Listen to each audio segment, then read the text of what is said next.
Silence les mythes. Je vous demande de vous arrêter. Oh là là, écoutez. Voilà, donc, avez-vous vu ce film dans les mêmes conditions pour une étude comparative équitable? En effet, le conditionnement d'un avis sur une œuvre a une influence majeure sur l'avis final en lui-même. Vous pouvez l'avouer, votre cerveau est déjà en condition bouillie. Allez, avouez-le. Sujet V, 0, U, 5. Avouez-le devant cet écran.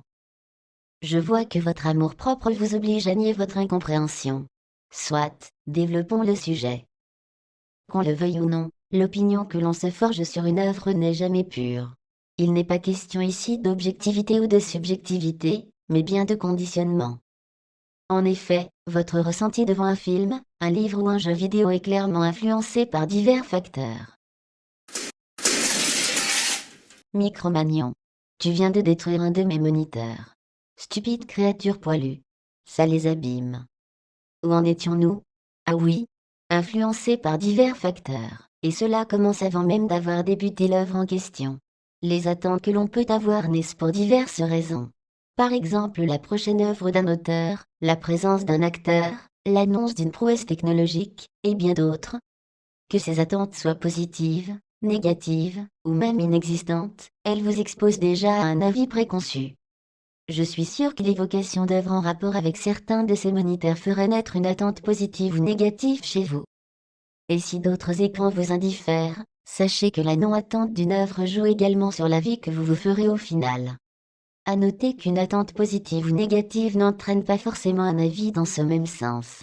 Après tout, vous avez tous dit un jour. Je m'attendais à de la merde, et finalement c'était pas si mal. Je me demande pourquoi je ne l'ai pas vu venir. Bref, ces attentes peuvent être générées par diverses sources. Une campagne promotionnelle alléchante, matraquante, rassurante ou inquiétante. Une absence d'annonce peut aussi vous faire imaginer que l'œuvre en question ne valait pas le coup d'investir à ce point. Une autre source de vos attentes provient des retours qui vous parviennent comme par exemple. La fin est vraiment mauvaise. Il n'y a pas mieux dans le genre. Il est d'ailleurs amusant de noter que la nature de ces sources peut valider ou invalider leurs propos. Un ami dont vos goûts divergent, un site web ou un magazine spécialisé, peut vous faire penser que votre avis sera opposé.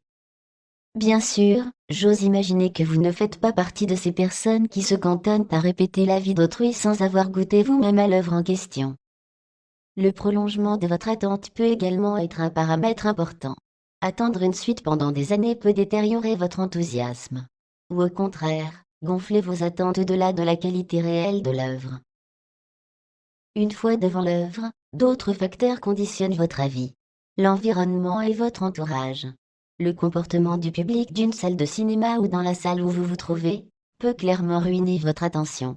Nuisances sonores, réactions démesurées, remarques intempestives, tout ceci parasite votre attention. Il se peut que vous soyez vous-même l'auteur de votre déconcentration en ne vous focalisant pas à 100% sur l'œuvre en question. Est-ce que vous m'écoutez? Ou est-ce que vous regardez cette femme en robe rouge? J'espère que votre attente a été récompensée. Mais vous allez devoir revenir en arrière pour être plus attentif. Faible créature. Mais il ne faut pas croire que votre entourage n'a que des influences négatives. Regarder un nanar entre amis est une meilleure expérience qu'en solitaire.